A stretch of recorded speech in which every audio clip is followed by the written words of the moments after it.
Nakakagulat ang kaganapan ng yumanig sa palasyo ngayong araw matapos pasukin ito ng ilang matataas na opisyal ng militar. Ayon sa maulat, ang mga general ay pumasok sa palasyo ng Malacanang sa gitna ng lumalalang tensyon sa pagitan ng administrasyon ni Pangulong Kuting Jr. at ng ilang sektor ng gobyerno. Pinaniniwalaang ito ay may kaugnayan sa mga kontrobersyal na isyu ng korupsyon at kapalpakan sa pamumundo.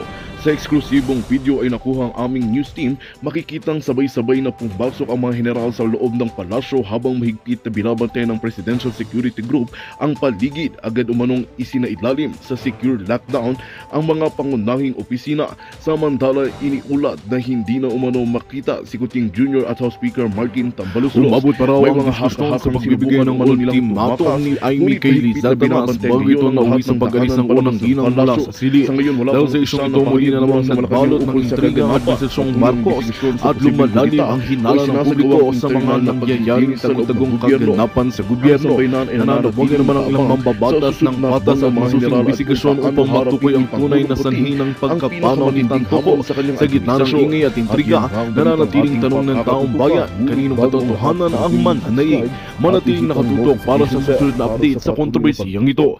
At yun nga ang balitang ating pakakatutukan. Ngunit bago ang lahat, siguraduhin mag-subscribe at hihit ang notification bell para sa patuloy na pagtutok sa mga silip ng bagong balita dito lamang sa tunay na boses ng masa. Iba-iba mga pangalan eh. tsaka na lang yan. At tapos na ano tawag dito? Ang mga commanders natin, Filipino Guerrilla Forces, supporters, members, at saka mga affiliate groups, no? Hanggang ngayon, di ko alam kung ilan tayo na nabawasan eh, kasi meron pinlag tayo na grupo. Paano sumali ng Guerrilla Forces? Click nyo lang yung link dito sa mga vlog ko. Tapos nun, scroll down, Facebook account, Facebook yon. Tapos nun, scroll down, makita nyo, may link doon, na website, webpage. Pindutin nyo yan, pasok kayo, fill in the blanks. Ano yon, design para sa private tamukyo. No. So, maintindihan yon. And then, from there, okay na kayo, makasali na kayo. Registered na kayo formally sa Filipino Guerrilla Forces. Para pagkaroon tayo ng ID, nandun kayo, priority na kayo kasi nakaregister kayo officially. At tapos pagka nagkaroon tayo ng mga gratuity o mga dividendo in the future, sali kayo. So, ano nyo lang, i-share nyo lang yung link sa mga kasama, kaibigan, kamag-anak, kapitbahay, barkada, para meron kayong squad, 7 tao, isang squad, pwedeng isang pamilya na nga yung isang squad. Ang mahalaga doon, you defend your family in the event na magkagulo. Habang peacetime, nag-prepare tayo kung sakasakaling magkagulo.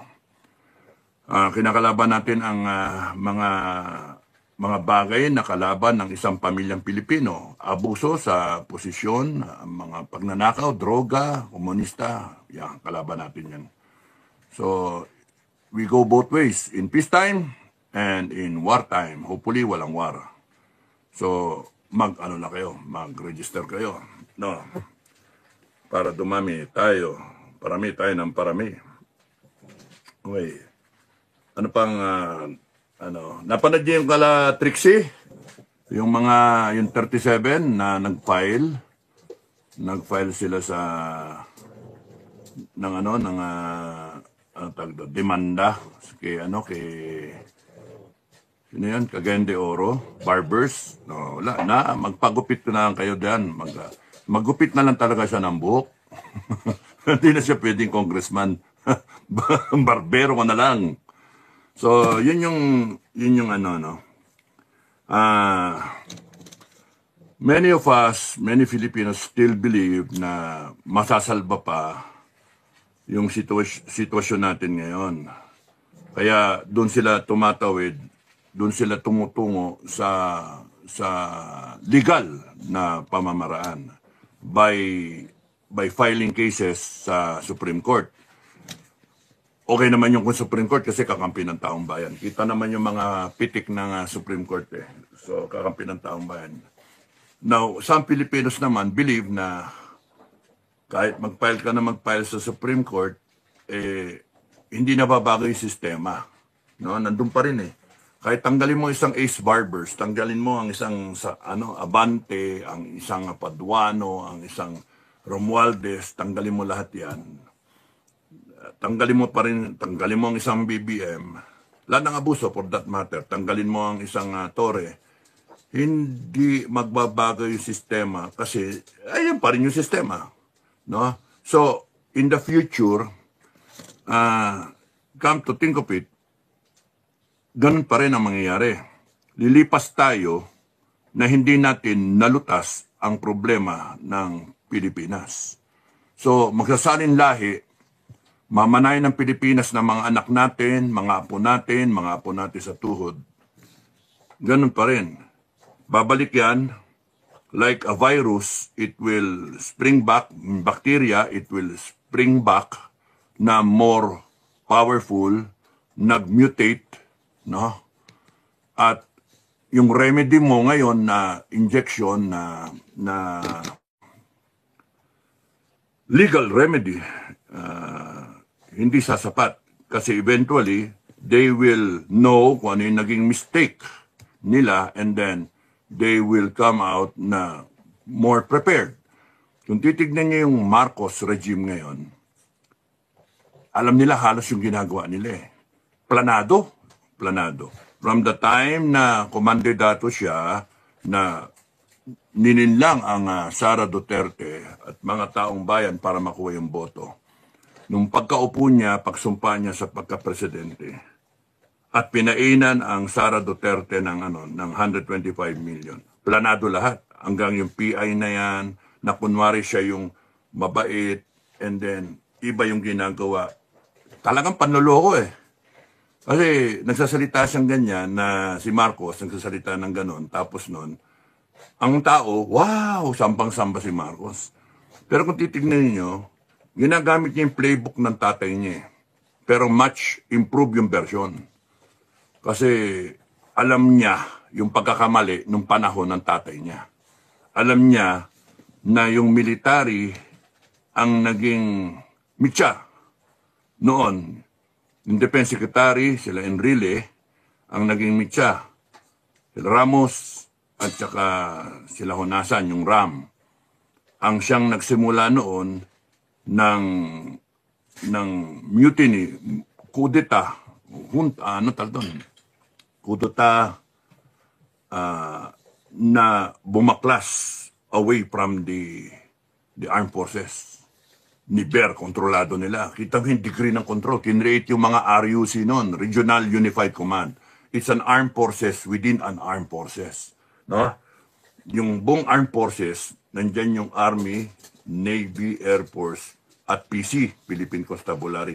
Within the PC, minamatch niya yung Army, yung strength ng Army para counterforce lagi.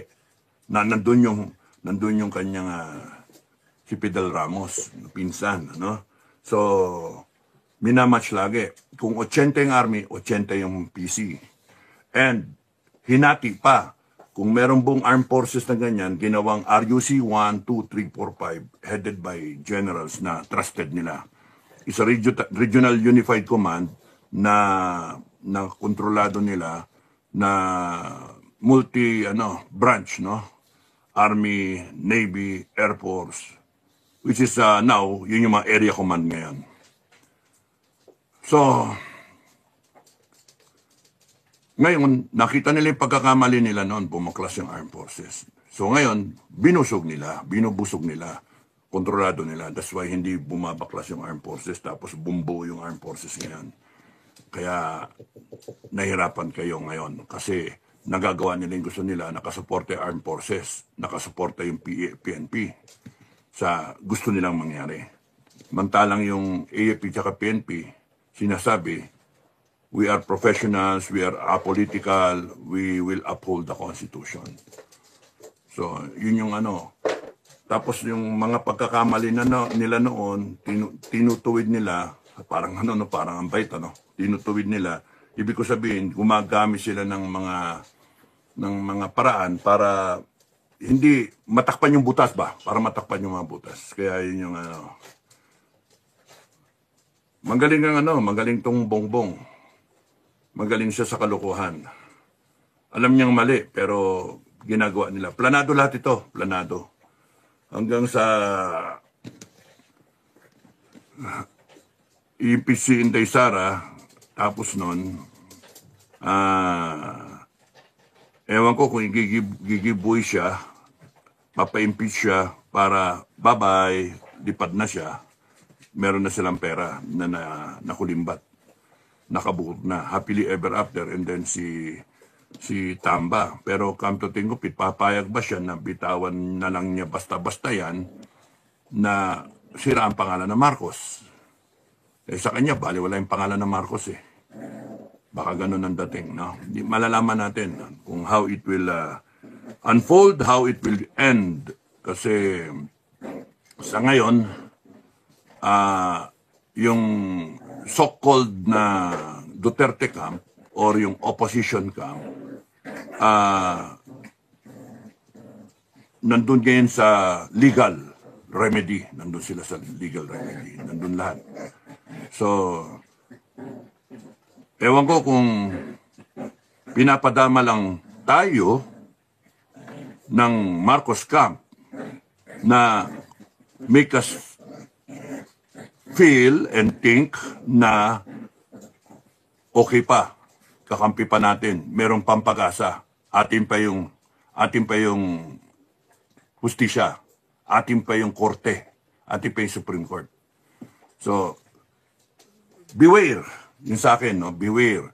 Because if you look at it from the point of view na lahat ito planado nila, yung tirada nila eh, PI, impeachment, bili dito, bili doon, nakaw dito, nakaw doon, bayad ng mga politiko, kontrolado mo lahat.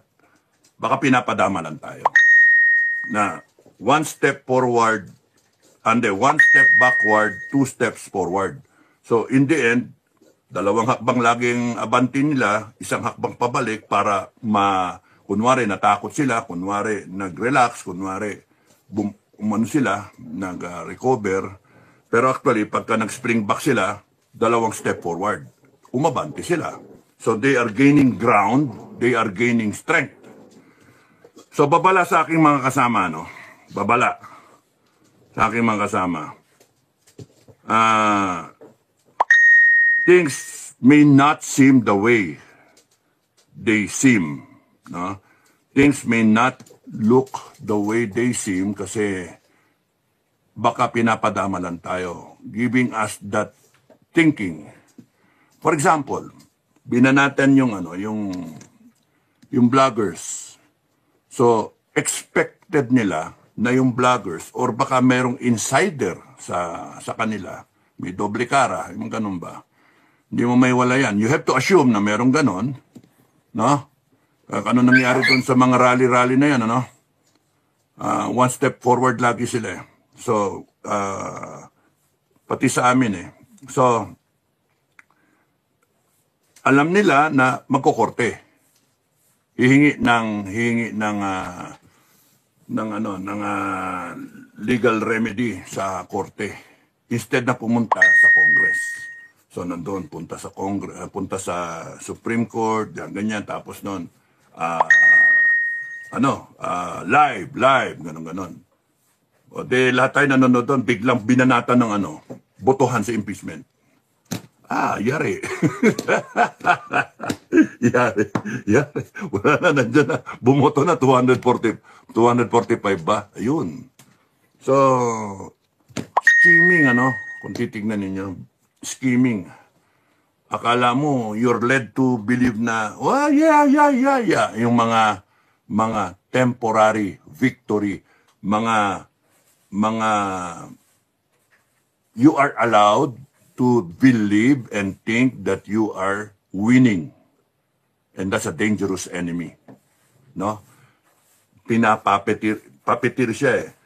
You are allowed to feel and think and believe that you are gaining ground, that you are winning, that you have set them back.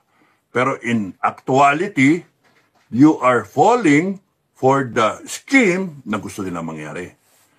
Banat sa korte, ako lang naman yan. Ako lang nag-iisip nun. Banat sa korte, tapos nun biglang humugot eh. Biglang, ayan, boto eh. Boto eh. Inday Sara, impeach. Nahanip yun. Nandun kasi lahat ng tao nakatingin sa dun sa anong gagawin ng mga vlogger eh. Okay, so sa akin, proceed with caution because you have a very dangerous enemy. Yun yung ko. You have a very dangerous enemy. But I am more dangerous. Binuhat yung sarili bangko, no? I am more dangerous. Ranger ine. Anak ng toko kayo. Ang tagal naman, DOJ, na kayo. Hanapan nyo na ng probable cause. Banatan nyo naman probable cause para bigyan ako ng irapol na sa korte. Banatan nyo na ng warrant of arrest ako para yun ay hudyat namin. Tagal eh. Marami na nainip eh sa hudyat. Yun na lang ang hudyat. Pagka lumitaw yung warrant na yan. Saan ka nakakita? Crime na yung magsalita. Malintik na yan, Binaboy talaga yung constitution natin eh. Ng mga animal na to. And now I wish na umikot ang gulong because power is not forever. Only God is forever. Even the universe is not forever. And I do wish that one day you will find yourselves all under arrest. No? Kayong mga walang niya kayo. And all on death row. Kasi galit ng tao, maglagay ng death penalty, no? So, habang tayo, mas naintindahan, habang hihintay tayo ng hudyat. Ang hudyat natin, DOJ. Ang hudyat, DOJ. Hindi na ako magpapiansa. Never mind ako magpiansa. Para may option ako, dalawa option ko. Magpakulong ako, sisikat pa ako nun eh. Tapos problema nyo ako, pagka nagpakulong ako, saan nyo ako ilalagay? No? Ay may attorney naman ako na magpetisyon kung illegal yung gagawin ninyo eh. So, mentras na may mileage yan, mas tumitindi yung ng taong bayan, yung galit ba sa ginagawa nyo. Hindi, okay lang sa akin. Ako, tatawa-tawa lang ako nun. Tapos isa naman is, tatayo na ako and then sasabihin ko lahat na nararamdaman ko sa gobyernong to. Tatayo na ako at gigisingin ko na lahat ng taong bayan. Sumama sa akin yung gustong sumama. Tapusin na natin. Kasi hindi pwede. Yun yung isa pang gusto ko sabihin nung iniisip ko kanina. There are two school of thoughts, no? One is the peaceful, legalistic mind. Meron kang reklamo, pare-parehas natin na ano yung nararamdaman yung problema. Sinabi, ilang beses sinasabi yan, droga, mismanagement, komunista sa gobyerno, plunder, abuse of power, TRICO, yung Quadcom na yan, yung kongreso na yan, sobra. Wala nangyari. Ano pa? Magtatatlong taon na, ano pa? May nagigibang tulay, may sobra-sobrang pera na hindi mo malaman saan na napunta. And here we are, griping. One school of thought would like to go the way of a peaceful transition, the legal way. Okay. Legal way, daanin natin sa batas. Sangayon sa mga batas natin, sangayon sa konstitusyon. observation. Dagdagan ko pa. And we go through the right of suffrage, yung pagboboto, we go to the 2025 midterm elections at saka 2028 elections. So every 3 years, we have the power. We have the power na to cast again our ballots, mamimili ulit tayo. So, yung kinokontra yun ng kabila, ng mga nakaupo, ng mga abusado, by buying yung boto, using yung pera din natin, yung mga tupad, yung mga ganyan. Kaya, if you go to that school of thought na the peaceful, legal transition,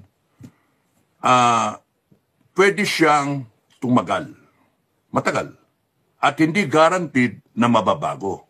Because habang tumatagal, lumalakas ang kalaban nyo. Yun yung problem.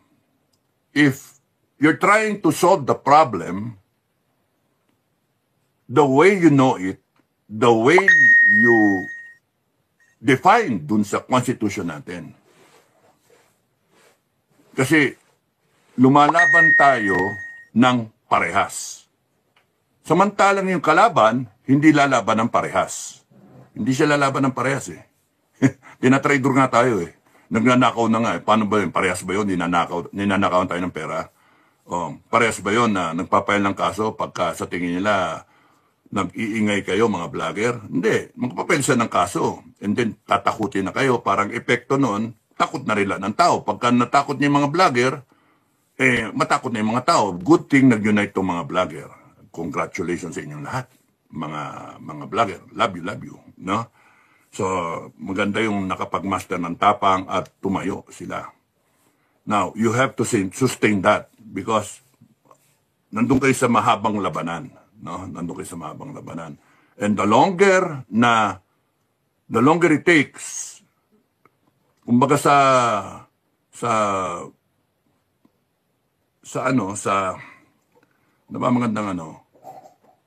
kumbaga sa pakonti-konti na patak ng tubig, balang araw, nahuhukay yung semento. Kahit anong tibay ng semento, nabubutas. Patak lang ng patak yung tubig. Or yung pyramid na ginawa na pagka-ganda-ganda, pagka-tibay-tibay, yung sandblasting ng buhangin na ano rin, na de-deface yung pyramid. So, all it takes is time na lumakas itong kalaban. Lumakas itong rehimen na to na patuloy na ini-empower niya sarili niya.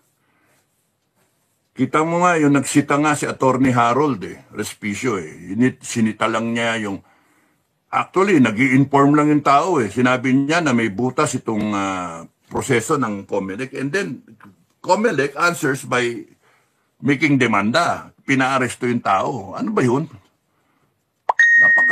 Kaya nga ang magiging thinking dyan ng mga gobyerno, no? COMELEC, ang magiging thinking ng tao dyan, dalagang dadayain ninyo yung eleksyon. Kasi yung tao, sinasabi yung butas na internet, tatransmit kayo, pwedeng ma-intercept, and then baguhin yung resulta. Sinasabi niya yung solusyon. Nakita niya yung problema, sinasabi niya yung solusyon, wag mo namang internet. Para pagka tapos na ng counting, nakita ng lahat yung resulta, tsaka nyo ibato. O di tapos na kasi may record na ng counting kung ano yung resulta ng eleksyon. Hindi yung naka-open yung internet, tapos nun, pwedeng madaya. Yun lang yung sinasabi niya. And based on his know-how, based on his job description, expertise niya, level of competency niya, gusto lang tumulong ng tao. And, clap-clap sa'yo, Attorney Harold Respicio, kasi wag ka masiraan ng loob. Tuloy-tuloy lang. Mali yung sagot ng COMELEC. Mali. Tsaka may nakita, may pulis pa doon na nakipile pa no? Mali yun. Kasi kung talagang ang intensyon ninyo, maganda yung eleksyon, credible yung eleksyon, kung ano yung magiging resulta niyan, Abay, lahat ng batikos, sagutin nyo. Yun yung ano doon. Kaya kitang-kita ninyo na two, two step forward, one step backward. Ganun eh. Ganun yung tugtog nila eh, no? Parang ang dating niyan talaga, yayariin sa eleksyon na yan eh. Yan ang dating eh. Well anyway, yun ang gusto nyo eh. Umabot sa eleksyon.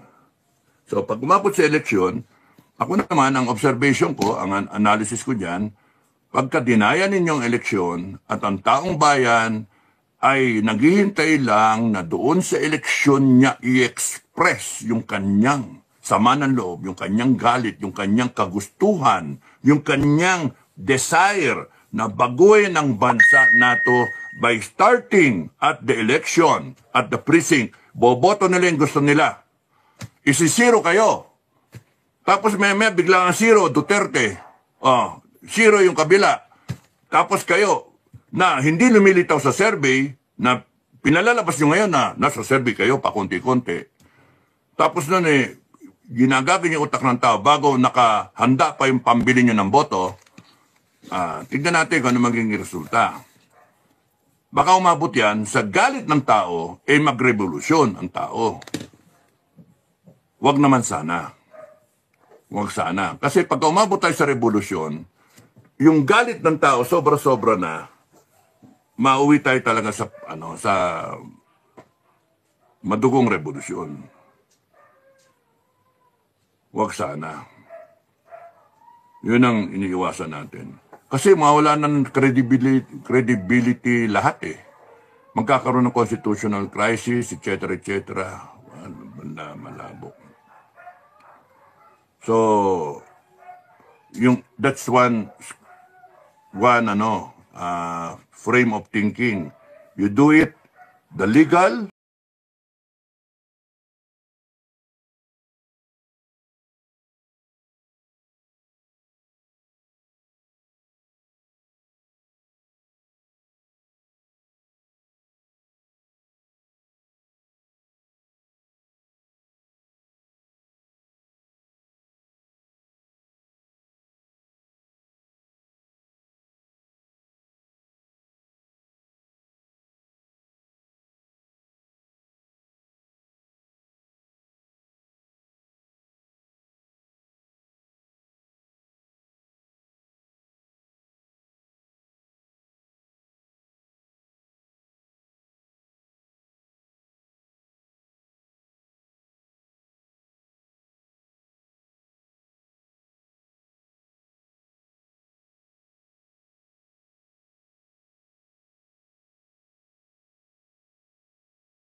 Magandang balita ang hatid namin sa inyo ngayong araw. Sa pagtatapos ng aming balitaan, nagbigay kami ng mga mahalagang impormasyon. Maraming salamat sa pagtutok at pagsuporta sa aming programa. Huwag kalimutang manatili sa mga susunod na araw para sa mga bagong balita at mga kwento na dapat nating abangan. Mula sa Boses ng Masa, magandang araw Pilipinas!